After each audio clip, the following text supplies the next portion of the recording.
সুপ্রিয় দর্শক, আসসালামু আলাইকুম। নিশ্চয়ই আপনারা ভালো আছেন।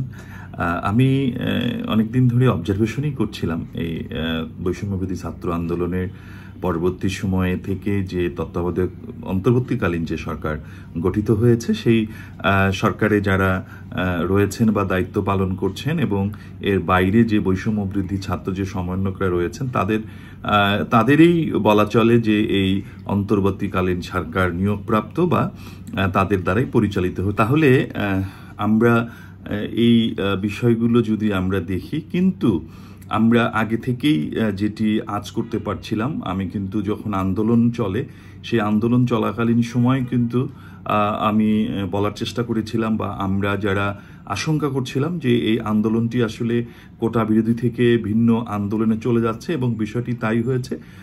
অবশ্যই শেখ হাসিনার কিছু ভুল এবং উনি যে গণতন্ত্র থেকে যে স্বৈরাচারী হয়ে উঠেছিলেন, সেই জায়গাটা যদি আমরা খেয়াল করি যে কোটা আন্দোলনকে এটি পরবর্তী সময়ে এক দফা আন্দোলনে চলে যাওয়া, এবং যদি আমরা ধরে নিই যে শেখ হাসিনা স্বৈরা শাসক হিসাবে এদেশে ক্ষমতা কুক্ষিগত করে রেখেছিলেন, তার সেই জায়গা থেকে আমরা ধরে নিলাম যে তাকে আমরা সরিয়ে দিয়েছি।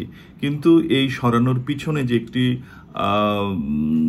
ষড়যন্ত্র বা অন্যান্য রাজনৈতিক দলগুলোর যে উপস্থিতি ছিল, সেটি পরবর্তী সময়ে কিন্তু তারা স্পষ্ট করেছে বা তাদেরকে সমর্থন জুগিয়েছে।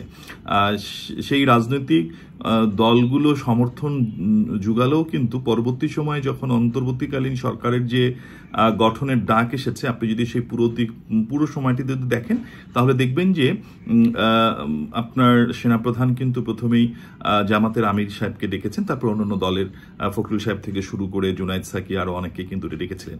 সেটি অনেক পুরাতন ইস্যু। আমি যে গতকালকে যে জাতীয় নাগরিক কমিটি যেটি গঠন করা হলো, এবং দুজন সমন্বয়ক, একজন মুন্সিগঞ্জে সার্জিস আলম আর হাসনাত আবদুল্লাহ চট্টগ্রাম বিশ্ববিদ্যালয়, সেখানে গিয়ে উনি বক্তব্য করেছেন, এবং তার একটি বক্তব্য কিন্তু বেশ ভাইরাল হয়েছে যে তারা নিজেদেরকে এখন প্রোটেকশন করার জন্য, এবং তারা কিন্তু শত্রু বলে দিয়েছেন যে যতদিন তারা বেঁচে থাকবেন ততদিন তারা আওয়ামী লীগের শত্রু হিসেবে বিবেচিত থাকবেন।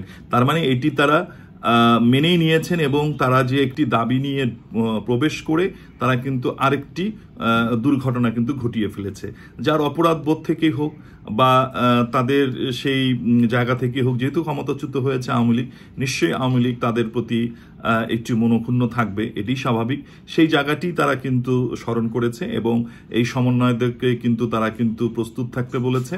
এবং আরেকটি বিষয় স্পষ্ট করেছে যে আমরা, যদিও নাম বলেনি বা ইঙ্গিত করেনি, কিন্তু তারা কিন্তু বারবারই বলছে যে এক ফ্যাসিস্ট সরকারের হাত থেকে অন্য ফ্যাসিস্ট দলের কাছে আমরা ক্ষমতা দিতে পারি না।